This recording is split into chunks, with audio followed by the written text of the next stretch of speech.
redundancia, les denomina usuarios tipo, es decir, los principales, digamos, que son los inversores y acreedores actuales y potenciales.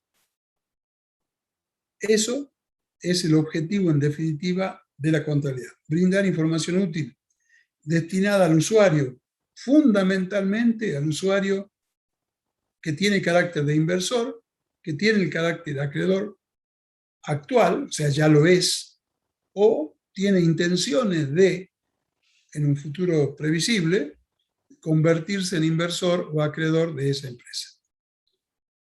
Y aparecen algunas cuestiones particulares que también las vamos a tocar de alguna manera acá, que en el caso de los entes sin fines de lucro no gubernamentales, a quienes le proveen o suministran recursos. El ente sin fin de lucro no quiere decir que trabaje a pérdida. Ente sin fin de lucro quiere decir que tiene un objetivo de prestación de algo del aspecto social, sin interés de sus, no quiero decir propietarios, de sus asociados, de obtener un rédito, un beneficio de ese ente. ¿Cuál es el beneficio que pretenden los socios de una entidad benéfica, los asociados de una entidad benéfica? ¿Retirar dividendos, utilidades? No. Es brindar un servicio a la comunidad. Por ejemplo, después vamos a volver sobre esto, entes sin fin de lucro es muy amplio. Pero esto es así. Ahora bien, ¿tiene que trabajar a pérdida? No, porque si no, no sobrevive. Tiene que producir beneficio, tiene que generar recursos para subsistir en el tiempo y poder continuar con su objetivo. Para ello, recurre mucho a la obtención de recursos, llamémosle donaciones, aportes, subsidios, que le permitan realizar su actividad. Entonces, aquellos que, como dice allí, proveen o podrían suministrar recursos al ente sin fin de lucro, están interesados en saber cómo le va. Porque si yo hago una donación a una entidad benéfica, quiero saber si esa entidad benéfica cumplió con el objetivo de hacer uso de esos recursos que les di en los objetivos de la entidad, valga la redundancia, y que se prolongue en el tiempo. Porque si la empresa, si el ente, perdón, no cumple el objetivo o despilfarra el dinero que obtiene, el año que viene yo quiero saber, como aportante de esa entidad, si vale la pena volver a hacerlo, acompañar los objetivos de esa entidad. Entonces, ahí tenemos un caso especial en el cual, para los entes sin fines de lucro, quien le suministren recursos al ente, quieren saber cuál es su situación patrimonial, económica y financiera. Y en el caso de entidades gubernamentales, determinados, como diríamos, organismos del Estado, seguramente hay órganos de control, fiscalización del propio Estado y cuerpos legislativos que van a estar interesados en saber cómo les va en el funcionamiento habitual y normal de la actividad que desarrollan esos entes. Bueno, acá tengo algo en el chat, parece. No, nada que fuera. Bien. Profesor. Sí. ¿Cómo tienen beneficios los entes sin fines de lucro? Bueno, me anticipo. Lo vamos a ver en las clases más adelante. Obtienen resultados. A ver, un club de fútbol, un centro vecinal, una obra social, cualquier tipo de ente, digamos, que presta un servicio de asistencia a la comunidad o a un sector de la comunidad, realiza actividades y es lógico pensar que para su subsistencia esa actividad no puede ser deficitaria. Si la actividad es deficitaria, en el tiempo va a extinguirse el ente. Si tengo 3, 4, 5 años déficit o pérdida, voy a desaparecer. Cada vez voy a tener menos recursos para aplicar al objetivo social, digamos, para el cual fue creado.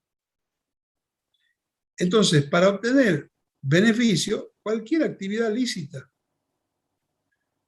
Nos hemos visto a diario con la rifa, el bingo, la venta.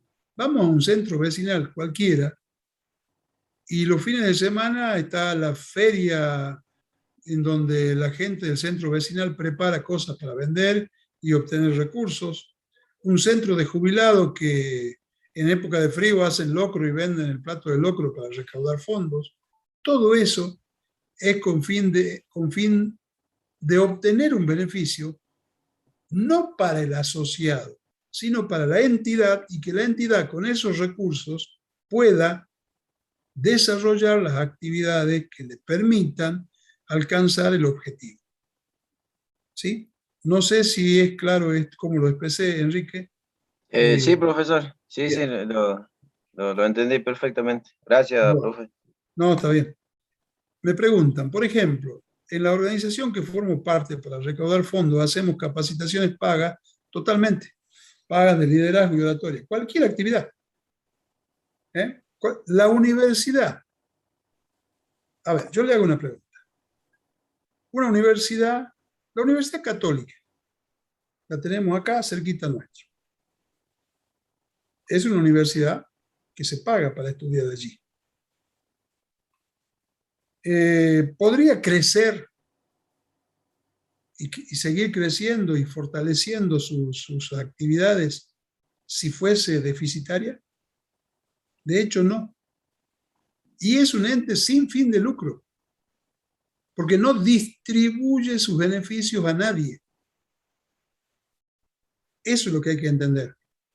Ente sin fin de lucro no es que pierda plata, que tenga pérdida o déficit, es que no distribuye ese beneficio. El beneficio se reinvierte en la actividad que se desarrolla. Una obra social es idéntico. ¿Cuál es el objetivo de la obra social? Prestación de servicios médicos, farmacia, etcétera, etcétera, a los asociados a la obra social. Llámense de un sindicato, de una actividad. Entonces, funciona. Y le venderá los remedios más baratos a los asociados, pero no perdiendo plata. Hará actividades, convenios con distintas organizaciones médicas para que presten servicio a los asociados, pero no pierde plata, porque el asociado hace su aporte y algunas prestaciones se pagan, aunque sea parcialmente. ¿Dónde está el beneficio para el asociado en este caso? En que obtiene mejores precios, mejores posibilidades de atención médica, por ejemplo. De pronto tendrá, supongamos, ¿no?, un servicio odontológico en donde el afiliado puede ir a hacer su revisión anual de la dentadura, a ver cómo está, qué le falta, qué hay que hacer, y se lo prestan. ¿Me entienden? Entonces, es decir, no hay que ver, insisto en esto, que el fin de lucro sea ganar plata. Obvio que va a querer tener beneficio, cualquier ente. El tema es que fin de lucro es si la distribución se hace a los, llamémosle, propietarios o asociados. No hay distribución de utilidades. Si yo soy socio de un club de fútbol o un club deportivo, como socio del club, en algún momento el club me llama y me dice, toma tus dividendos. No. Yo soy socio porque a lo mejor puedo utilizar sus instalaciones, tengo algún beneficio de otra naturaleza. Pero no es la distribución de utilidades o de beneficios lo que me motiva a ser socio o asociado de esa institución. ¿Está claro eso? Sí, profe. Bien, continuemos.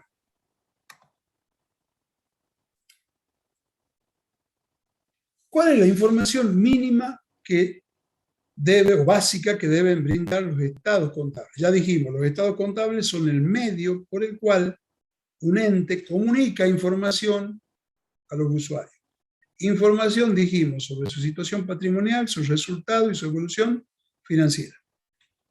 Pues bien, lo primero que muestra es su situación patrimonial a la fecha de los estados contables, a la fecha de cierre. Es lo que comúnmente llamamos estado de situación patrimonial, mal llamado balance. Estado de situación patrimonial.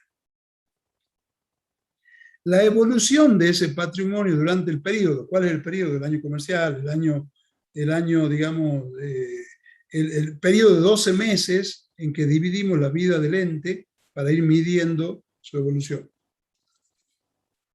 La evolución del patrimonio, ¿cuánto era el patrimonio al inicio? ¿Cuánto es al cierre? El cambio que se produjo, ¿a qué se debe?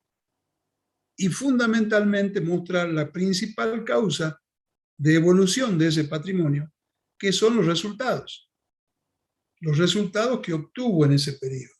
Entonces yo tengo que mostrar la evolución del patrimonio, incluyendo el resumen, como dice allí, de las causas del resultado de ese periodo. La causa del resultado es qué dio origen al resultado del periodo. Si vende bien y la venta viene, por ejemplo. Ya vamos a ver enseguida cómo es en principio y en una forma muy elemental, la estructura de los estados contables. La evolución de su situación financiera. Financiera es dinero. ¿Cuánto dinero entró? ¿Cuánto dinero salió? ¿Cuánto tenía al inicio? ¿Cuánto tiene al cierre? Y de tal manera tengo que exponerla de que el usuario, cuando lea, se dé cuenta que en qué invirtió la entidad, el ente, y de dónde obtuvo financiación para desarrollar esa actividad de inversión. Es decir, ¿en dónde invierto? ¿Y de dónde obtengo financiamiento para esa inversión? Ejemplo, compré bienes de uso, ¿con qué plata? Derechito, así. Bueno, eso tomamos a mostrar en otro estado. Hasta acá, me voy para atrás.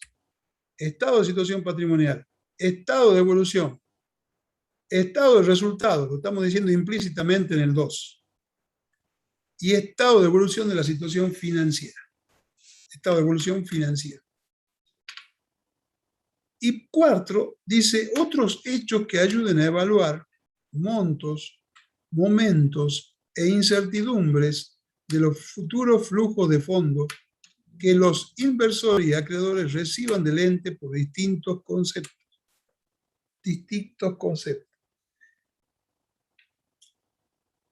Tengo que mostrar información complementaria, notas, cuadros, anexos, donde comento, detallo determinadas cuestiones que hacen a la información principal que está en los 4 estados. En los 4 estados está la información, con una estructura sintética. En las notas me explayo sobre esa información,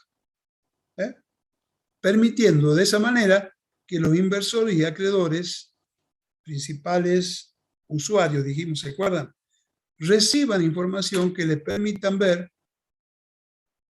cómo le va a ir en la relación con ese ente. A ver, el inversor, ¿qué quiere si invierte en una empresa? Rendimiento, dividendo, distribución de utilidades. Y el acreedor, ¿qué quiere? Que le paguen lo que le debe.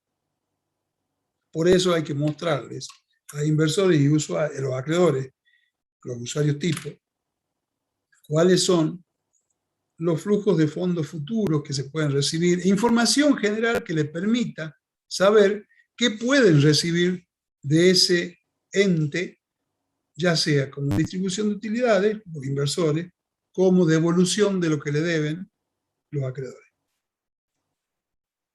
¿Estamos hasta acá?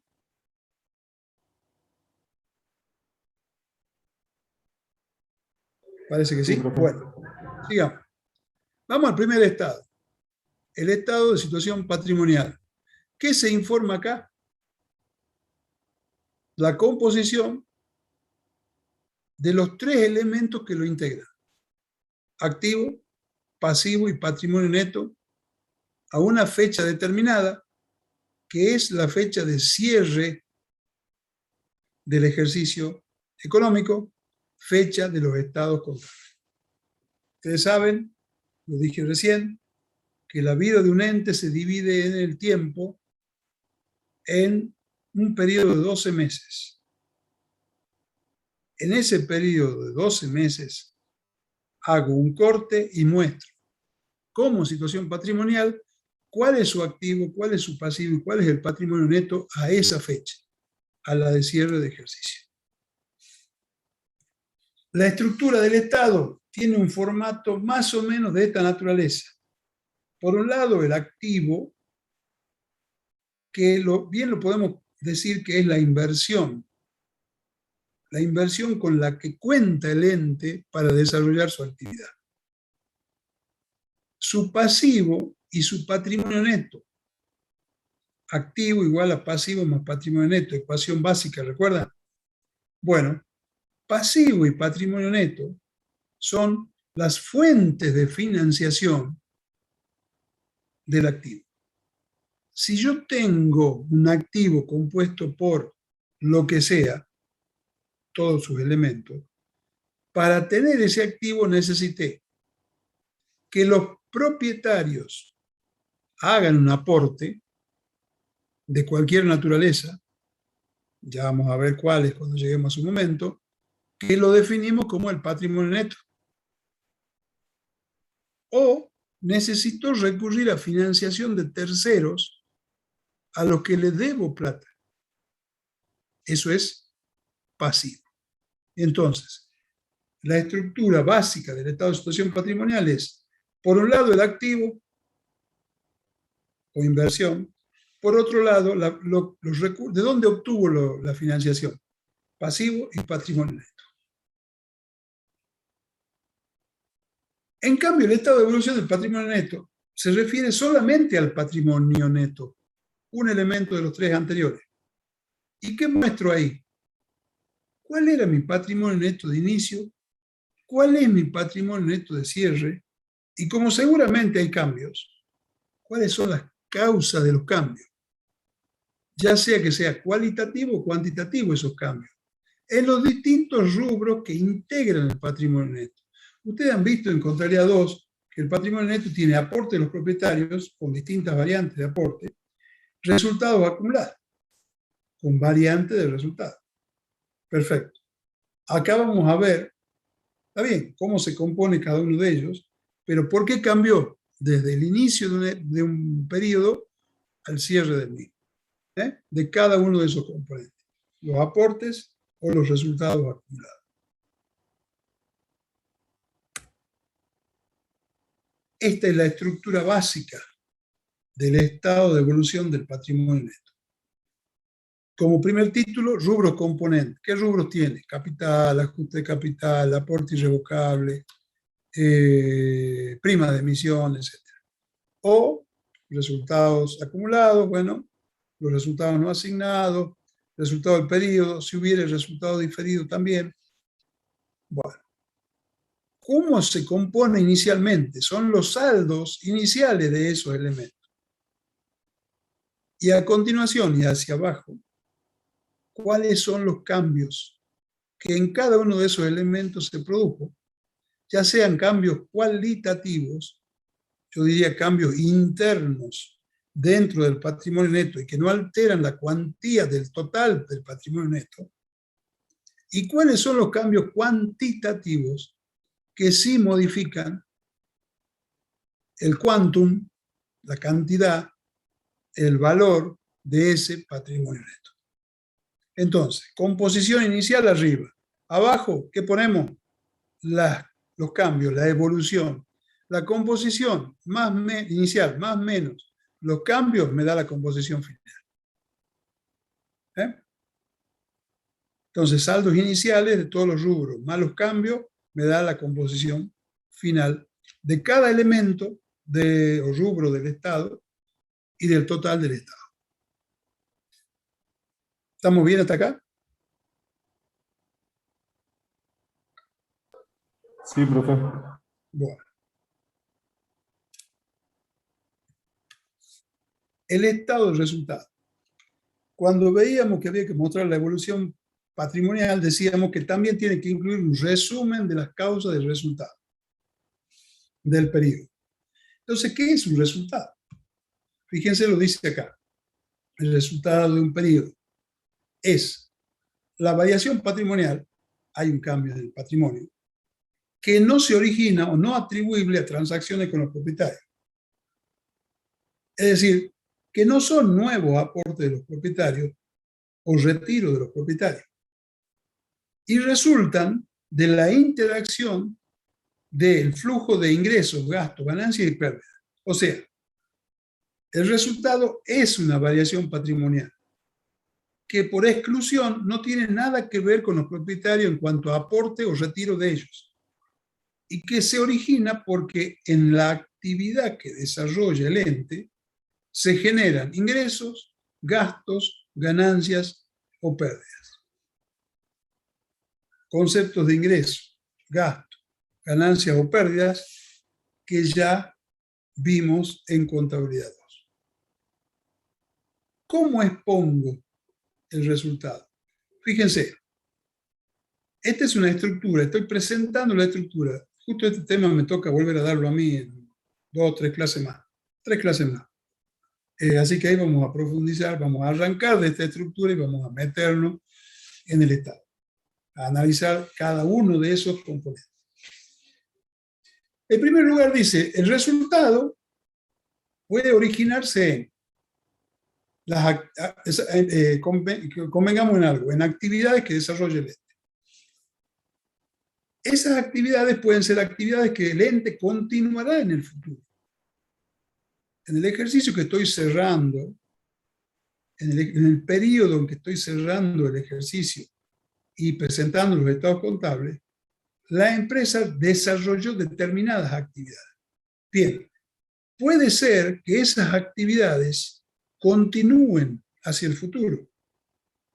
Como puede haber alguna actividad que no vaya a continuar. Por eso es que me pide, ojo, dividamos resultados de las actividades que continuarán y resultados de las actividades que descontinuarán. ¿Por qué? Y ya voy a la consulta del chat. Porque las actividades que continuarán me permiten proyectar lo que puede pasar con el ente hacia el futuro. En cambio, si tengo una actividad que se va a dejar o ya se dejó de desarrollar, ya no va a generar recursos en el futuro. Quizás este año fue la última vez. Entonces este año me generó recursos que el año que viene y los sucesivos no va a haber. Por eso, si yo estoy pensando en brindar información que a los usuarios les permita proyectar lo que va a pasar con el ente, tengo que decirle al usuario, ojo, esta actividad no va a continuar en el futuro. ¿Estamos hasta acá? Y voy a la consulta del chat.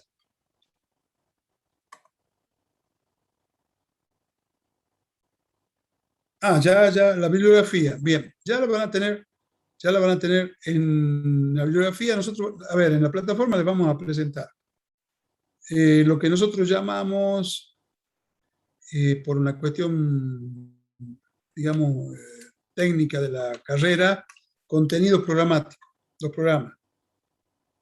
Y esa bibliografía, en esos contenidos programáticos incluye el programa de estudio o analítico, el programa de examen, bibliografía y otras cuestiones que hacen a la cátedra.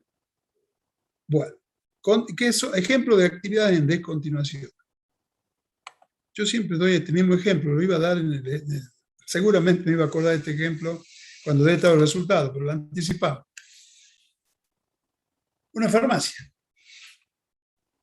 La farmacia, por ahí dice farmacia y perfumería. Hoy en día las farmacias son farmacia, perfumería, regalos, golosinas, drugstore, ¿no? Falta que diga bebidas alcohólicas y estamos todos ahí. Bien. O sea, tiene varios rubros. Y por ejemplo, decide, que a partir del próximo ejercicio, o quizás a partir de este que acaba de cerrar, es la última vez que vende perfume. Perfecto. Entonces, los resultados de la actividad venta de perfume los tengo que mostrar por separado, porque sé que el año que viene ya no los voy a tener. Entonces, en cada actividad, en cada ente tengo que definir cuáles son sus actividades y a ir analizando, cuando me toque actuar, qué actividad continúa, qué actividad descontinúa, para mostrarla por separado. Espero haber sido claro en la explicación. Háganmelo saber, por favor. Bien. Ahora bien, si ya definí las actividades, muchas gracias, bueno, debe ser que sí. Bueno, si ya definí cuáles son las actividades que continuarán, tengo que analizar en esas actividades. Me detengo. La pregunta es, ¿entonces el estado de resultados sería un estado estático y no dinámico? No. Es un estado dinámico, porque muestra lo que sucedió en un periodo, los resultados de las actividades desarrolladas en un periodo. Al ser periodo es transcurso del tiempo, un año, por eso es dinámico. Bueno, entonces, las actividades que continuarán, a su vez, las tengo o las puedo clasificar en ordinarias y extraordinarias. Para hacerla corta ahora, ordinarias son las habituales, las normales, las repetitivas. Extraordinarias son aquellas actividades poco frecuentes, que no suelen ser repetitivas como consecuencia de lo que acabo de decir, y que se espera tampoco lo serán en el futuro. Cuando volvamos sobre este estado, vamos a analizar el detalle de esto. Pero sepamos que hay lo habitual, usual, que se hace siempre, y lo que no lo es. Luego tenemos, en las ordinarias, ¿cuáles son las actividades principales del ente? ¿A qué se dedica principalmente el ente? ¿Y cuáles son las actividades secundarias del ente? Ejemplo, tengo un ente que se dedica a la venta, compra-venta de comestibles. Esa es mi actividad principal. Pero a su vez, tengo un local comercial muy grande en donde una partecita del local, por ejemplo, alquilo.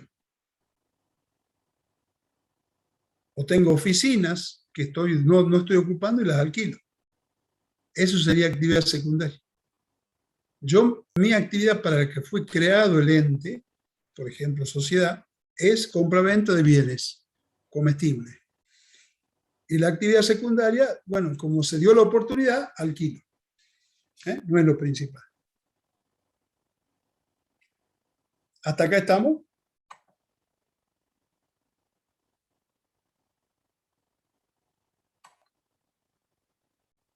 Parece que sí.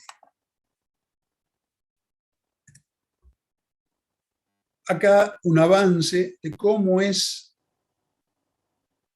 la estructura del estado de resultados y cómo podemos visualizarlo. Lo vamos a volver a ver cuando veamos el estado propiamente dicho. Dentro de las actividades que continuarán, me parece que falta un acento ahí, ¿no? Bueno, ordinarias y extraordinarias.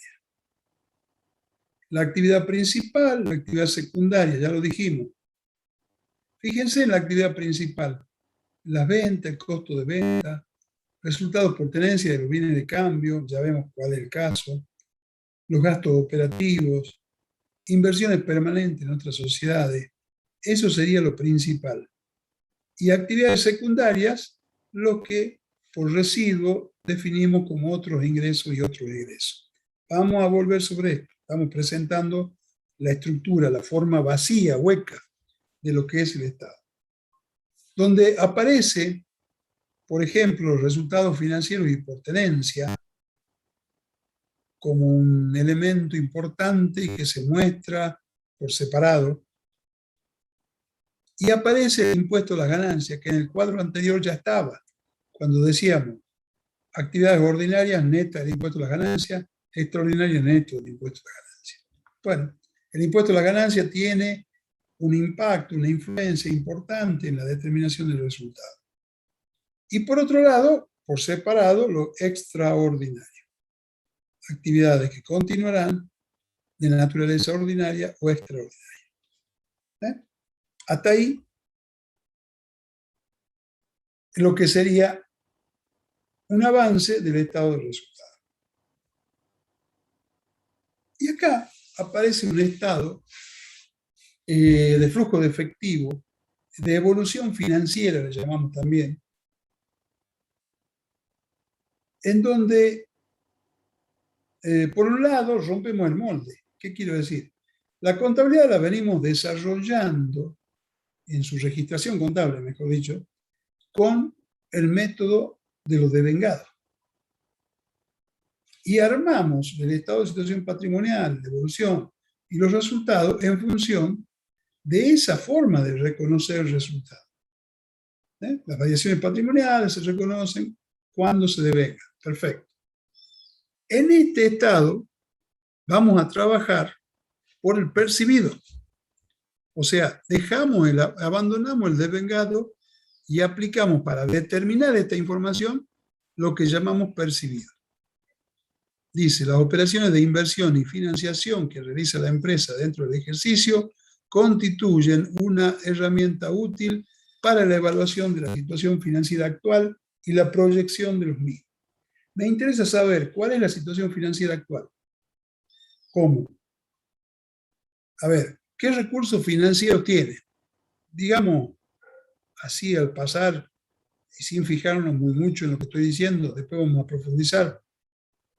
¿Cuánto tiene de efectivo y cuánto tenía de efectivo al inicio del periodo? Al inicio tenía 100, ahora tiene 150. ¿Por qué?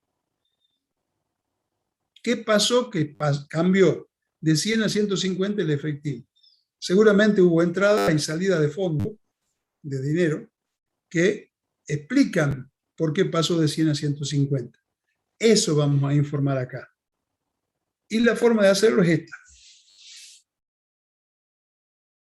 Primero determino la variación. 100 de inicio versus 150 de cierre, aumento de 50. ¿A qué se debió? ¿Cuáles son las causas, los orígenes y aplicaciones de recursos financieros que generaron esos 50 de aumento? Y a esos orígenes y aplicaciones clasificarlos en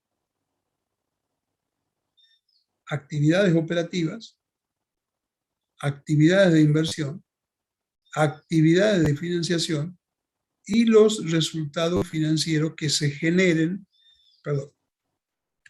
por el efectivo y su equivalente. Es decir, tenía 100, tengo 150. Variación, aumento de 50. ¿Qué lo originó? Y cuando encuentre los orígenes, las causas de esos orígenes y aplicaciones de esos fondos que llevaron al aumento de 50, exponerlo como las que se definan como operativas, las que se definan como inversión, las que se definan como actividades de financiación y los resultados financieros y por tenencia generados por ese efectivo. No nos rompamos la cabeza, hay que mostrar evolución. ¿Qué tenía? ¿Cuánto aumentó o disminuyó? ¿Y cuánto tengo ahora? O en todo caso, ¿qué tengo ahora versus cuánto tenía? Aumento o disminución, explicarla. ¿Cómo?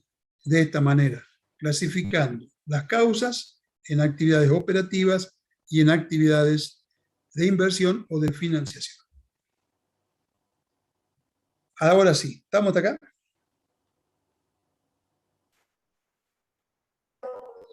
Sí, profe. Sí, profe. ¿Sí? Bueno, avanzamos. Les decía yo que había que mostrar información complementaria. ¿Se acuerdan? Bien. Entonces tengo, ¿dónde muestro la información complementaria? Tenemos 4 estados contables. Generalmente esos 4 estados contables se vuelcan en 4 hojitas. Una hoja donde está el estado de situación patrimonial, otra el estado de resultados, otro el estado de evolución, otro el estado de flujo de efectivo. Toda esa información puede ser ampliada. ¿Dónde? En la información complementaria. ¿Cómo lo hacemos? En un encabezamiento, la primera hoja, una carátula, diríamos, en donde identifico la empresa. Nombre de la empresa, domicilio, objeto social, identificación, clave de identificación tributaria, quit. Cuánto es su capital, cómo se conforma el capital, en fin, detalles que ya veremos, que hacen a la identificación del ente para el usuario. En notas donde explico determinadas cuestiones relacionadas a lo que sucede en cada rubro componente de cada estado. Por ejemplo, en el activo, caja y banco, y bueno, diré que en la caja y banco tengo plata en efectivo tanto, en el banco tal tanto, en moneda extranjera tanto. Entonces tendré que explicar cómo medí esa moneda extranjera, por ejemplo.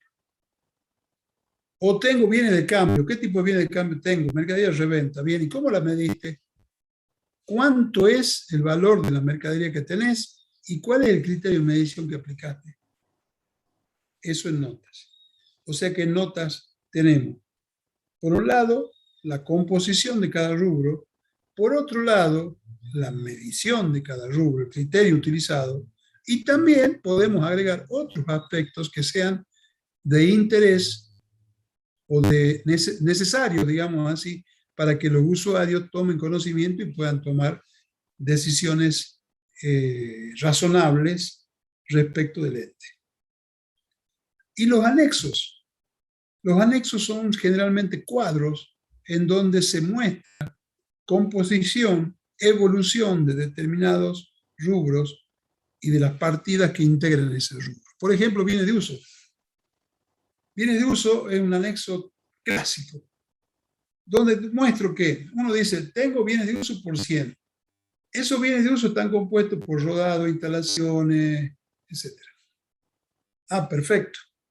Ahora, ¿cuál es el valor de origen de las instalaciones? ¿Cuál es la amortización acumulada de las instalaciones? ¿Cuáles de estos bienes vienen de antes? ¿Cuáles se incorporaron en el periodo? ¿Diste de baja algún bien en el periodo? Todo esto se muestra en un anexo. En un cuadrito, anexo donde se muestra todo esto. Independientemente que pueda haber también, o debe haber también, una nota donde explique cuál es el criterio de medición utilizado. Como dice al final, presenta en forma detallada la información sintética de los estados contables básicos. Información sintética de los estados contables básicos. ¿Estamos hasta acá? ¿Alguna consulta? Bueno, yo les dije que esta clase es corta y sí, después nos vamos a desquitar. Todo esto vamos a estudiar. Miren. Todas estas normas las vamos a ver. Vamos a ver la resolución técnica número 8, que contiene normas generales de exposición contable. Acá está, la número 8 viene a ser como la base sobre la que se estructura cualquier información contable que se brinde para todo tipo de entes. La 8. La 9 se va a normas particulares que en función de la 8 se aplican para entes comerciales, industriales y de servicio. La número 11, también en base a lo que se dice en la 8, cómo exponer la información en entes sin fines de lucro. La 24, cómo exponer la información contable en cooperativas. Y acá hago una aclaración. La 24, y dice, y procedimientos de auditoría. La 24 trata dos temas: exposición de información de las cooperativas y auditoría de esa información en las cooperativas. En lo que a nosotros respecta, vamos a ver lo que es exposición contable. Auditoría lo dejaremos para que en su momento aquella cátedra lo analice, lo vuelque y lo desarrolle en su clase. Hasta ahí lo que podríamos decir normas de exposición usuales. Y ahora vienen algunas normas particulares. En la resolución técnica 21, que tiene diversos temas, BPP, está el tema consolidación de estados contables. Ese punto lo vamos a ver acá. ¿Cómo es el proceso de consolidación de los estados contables? Y en la resolución técnica número 22, que algo ya vimos, actividad agropecuaria, ¿qué vamos a ver? De esa actividad agropecuaria, ¿cuánto? A ver, en la 22 vemos cómo medir los activos biológicos, los productos agropecuarios, eso vimos en Contabilidad 2. Y ahora, cómo exponer la información de la actividad agropecuaria sobre determinados aspectos, no todo, porque el resto estará dado en base a la 8 y por qué no a la 9. Pero la actividad agropecuaria tiene sus particularidades. Sobre esas particularidades en materia de exposición vamos a trabajar acá. ¿Estamos hasta acá? Sí, profe. Sí, bien. Normas legales.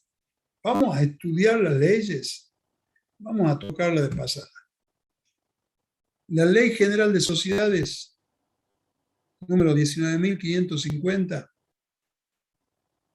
tiene normas dentro de su articulado referido a información contable. En realidad, es muy vieja la ley, ¿no? Esa información ha sido esos requerimientos legales han sido receptados por las resoluciones técnicas nuestras, y considero que, en realidad es una opinión generalizada, que ha sido mejorada. Es decir, lo que la norma técnica así ha elaborado como normas de exposición ha superado ese requerimiento de información que tenía la ley de sociedades comerciales. Es decir, hay requerimientos, sí los hay, pero los técnicos son mejores que eso. Y no hay en la norma técnica contraposición con lo que diga la ley, sino que lo hace mejor. Lo mismo ocurre con la ley de cooperativas.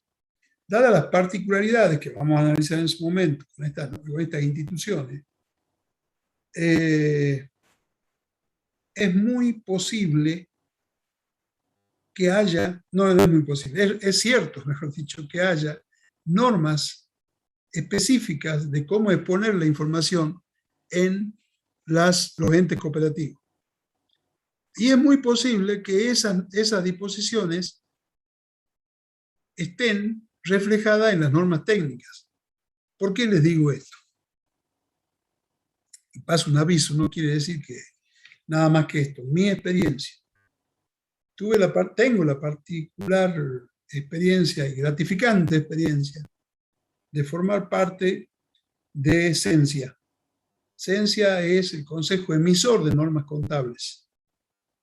Donde se elaboran las normas contables, yo formo parte de ese equipo. Mi participación, ahí tengo, ¿no?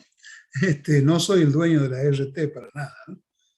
Pero bueno, en las últimas algo tuve. Y la primera que tuve que participar es la de cooperativas. Y la forma de trabajar fue, bueno, a ver, ¿qué tenemos? Una RT24. Bien, la RT24 hay que mejorarla, sí, hay que mejorarla. Pero para mejorarla no nos olvidemos que hay una ley de cooperativa y hay un impulso al cooperativismo. Entonces se consensuó con el órgano de control de las cooperativas los contenidos de lo que debía ser la información contable. Técnicamente se armó un paquete que dice, mirá, las normas de las cooperativas deberían exponer así su información contable. Y antes de aprobarse y de proceder al tratamiento interno de FAPSE, se lo propuso al órgano de control de las cooperativas. Se consensuaron cosas. Y con el consenso y la aceptación de ese ente, se volcó en una nueva norma técnica, un nuevo texto de la resolución técnica 24 que cité hace rato. O sea, la norma técnica trata de no pasar la ley, sino de respetarla. Hablo concretamente del caso cooperativa, ¿no? Bien. Antecedente. ¿La 8 y la 9 son lo primero que tenemos? No. En el tiempo hubo una resolución técnica número 1 de la Federación, que en ese momento no existía Cencia. Existía CECIT, Centro de Estudios Científicos y Técnicos. Y el CECIT elaboró la resolución técnica número 1 que contenía cómo debían ser los estados contables. A su vez, el dictamen 8 del Instituto Técnico de Contadores Públicos de la Federación de Graduados también elaboró su propia norma de cómo exponer información contable. Hoy esas dos normas no están vigentes, han sido superadas. Y no están vigentes, han sido derogadas, dejadas sin efecto, más allá de que han sido superadas. Pero son los primeros antecedentes con los que hemos llegado a la exposición de información contable hoy. Me atrevo a informarles, por esto que les acabo de explicar que estoy en Cencia. La semana pasada Cencia aprobó un borrador, que pronto será proyecto de nueva resolución técnica, que contiene muchas cosas. No vamos a indagar en esto, o a introducirnos en esto, y que tiene algunos elementos nuevos, novedosos en cuanto a exposición. Bueno, hasta que no se apruebe. Todavía falta un proceso largo para su... Aunque esta evolución, estos cambios son continuos. Ejemplo, salió la resolución técnica 16 y la resolución técnica 17, junto a la 18. Perfecto. Bueno, discusión va, discusión viene, cambio de modelo, cambio de criterio. Se avanzó, no. Hasta que dijeron, che, todo este paquete de normas está bárbaro, pero para los entes pequeños no es muy complejo. Ah, bueno, tenemos entes pequeños entonces. Hagamos algo con los entes pequeños. Normas propias más simplificadas para los pequeños. Y después se dijo, che, pero hay medianos también, que no están tan desprovistos de información como los pequeños, pero tampoco tienen todo como los grandes. Entonces creamos normas para entes medianos. Bueno, esa evolución también se da en materia de resoluciones técnicas, de exposición. La 8 y 9, hoy, texto vigente hoy, no es la primera 8 y 9. Fue sufriendo efectos. De hecho, un efecto como ejemplo es la aparición del rubro nuevo en su momento, propiedades de inversión, que en la versión original no estaba. Esto es así. Y va cambiando. Pero bueno, la idea nuestra en esta cátedra, en este curso, Contabilidad 3, es qué es lo que está hoy vigente.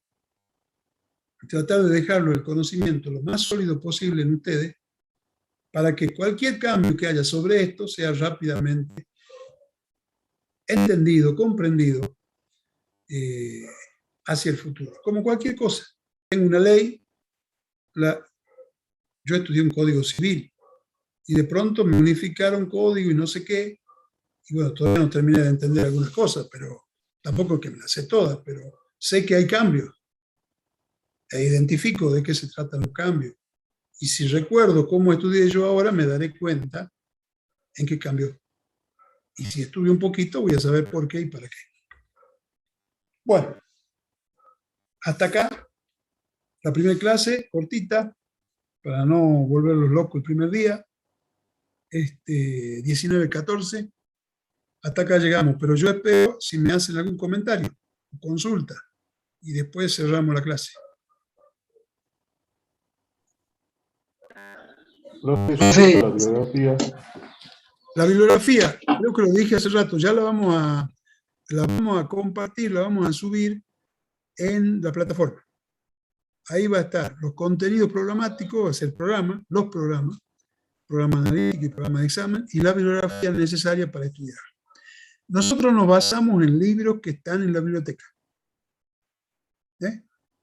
Y somos muy insistentes cuando aparece una nueva obra de que la biblioteca se provea de esa obra para que el alumno lo tenga. Es decir, si vamos a tomar de referencia un libro, que lo tenga el profe, bueno, que el profe lo compre, pero que esté disponible para el estudiante.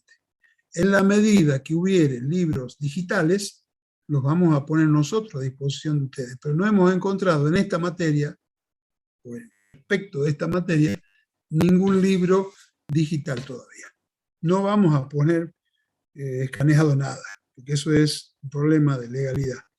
Pero vamos sí a poner lo que esté digitalizado. Si aparece alguno así, lo tomaremos y lo pondremos a disposición. Y si no, bueno, habrá que trabajar. Ustedes tendrán el trabajito de buscar el libro en biblioteca de la facultad. Creo que había otra pregunta. No sé, disculpe. Tiene que ver con la parte de las comisiones prácticas. Si me puedo cambiar de comisión dentro de las comisiones, ya no. Dentro de las comisiones que están disponibles. Tenemos que ir a las que está disponible. Hay claro, un claro, pero exacto. Por eso cambiarme de una comisión a otra y ambas están disponibles. No es una que ya está llena o la otra que está llena. Bueno, si vos estás en una comisión, te querés cambiar a otra y en la otra hay lugar, hacelo. Claro, se puede tocar con cuidado, el de la práctica nada más. Cuidado, no te vas a querer matricular 2 veces, no vas a poder. Y si te aparece la opción de matricularte 2 veces, cuidado con la asistencia. Claro, tengo que hablar con los profes de práctica de ambas comisiones, entonces. No, primero que nada, inscribirte. ¿Ya estás inscrito en alguna comisión? Sí. ¿Y por qué no te quedas ahí? Por el tema del horario, profe. Bueno, intenta cambiarte a otra y darte de baja en la anterior. Bien, pero eso lo puedo hacer de la plataforma o tengo que hablar con los profes. No, todo en la plataforma. No, el profe ni se entera. El profe va a recibir un listado de alumnos. Bien. Que sabe, o los profes que son los de su comisión. Bien. Bueno. ¿Algo más? Profesor, disculpe. ¿Cuál es el incentivo que reciben, digamos, las empresas privadas para hacer aporte a los entes sin fines de lucro? O sea, ¿cuál es el incentivo que reciben? No debiera haber incentivo. A ver, doy mi opinión. No debiera haber incentivo, pero lo hay. Generalmente tiene que ver con el impuesto a las ganancias, el que yo conozco al menos. ¿Cuál es el impuesto a las ganancias? ¿Cuál es el efecto? Que las donaciones que se hacen a determinadas entidades que estén habilitadas por la AFIP, son deducibles del impuesto a la ganancia. O sea, puedo descontarla de mi ingreso y eso me permitiría pagar menos impuestos. Bajo determinadas condiciones, no es el caso de analizarlo acá. Pero sí, puedo hacer aportes a instituciones que luego me permita deducir, descontar en la determinación del impuesto a la ganancia ese monto. La donación tiene que ser hecha a personas jurídicas que estén habilitadas, digamos, que tengan la personalidad jurídica. Si no, que tengan personalidad jurídica y que estén inscriptas en la AFIP como entidades exentas. Es todo un trámite que, bueno, no viene al caso, eso seguramente lo van a ver en otra materia. Bueno. Pero la idea es esa.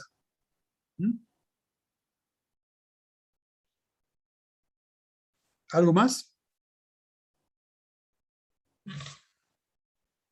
No me digan que nada más. Bueno, parece que nada más.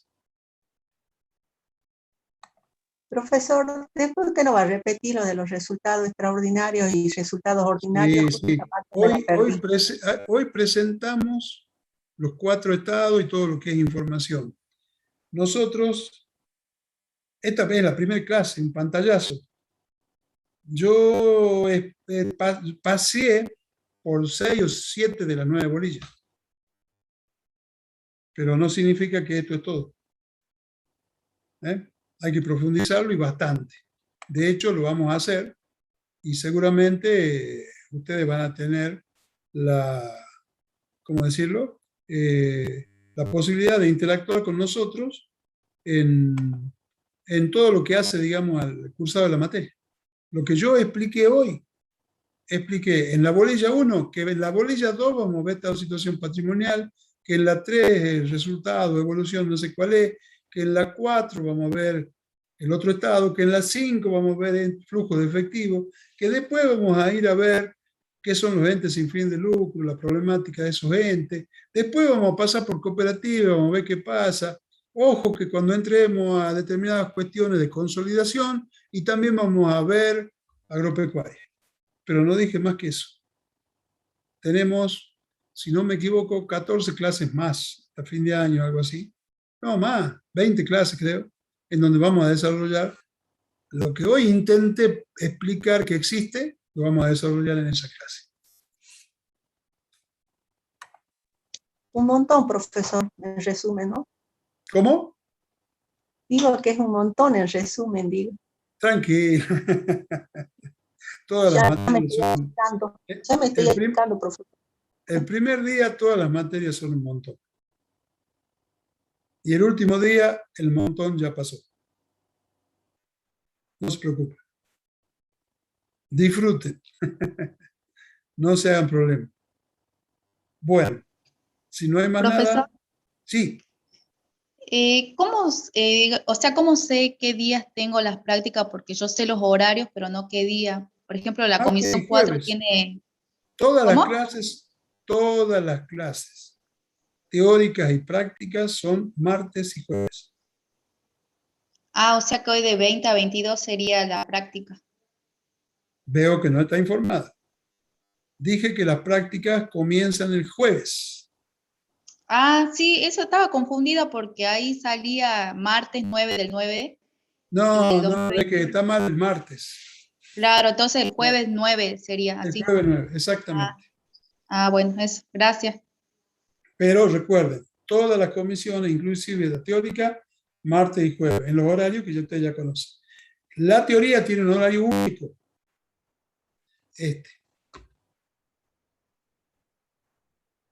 ¿Estamos? Bueno, ¿algo más? Profe. Diga. Justo estaba viendo en la filina que pasó hace rato, en la número 17, dice, resultados financieros y por tenencia generados por el EEE. No sé qué significa. Por el efectivo, la primera E, y equivalente de efectivo. Gracias. No se meta más en nada, por favor, María Milagros. Esto ya lo vamos a ver, es sencillo. Pero el primer día, ustedes parece que ya creen que ya mañana hay parcial y se toma todo. Tranquilo. Hicimos un paseo por la materia. No alarmarse. No alarmarse porque no hay de qué.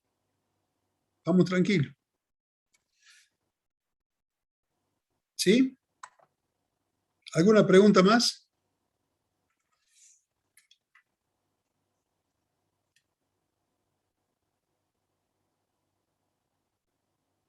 Parece que no. Bueno, si no hay más preguntas, completamos la clase acá. Por favor, nos sigamos viendo. El jueves tienen estado de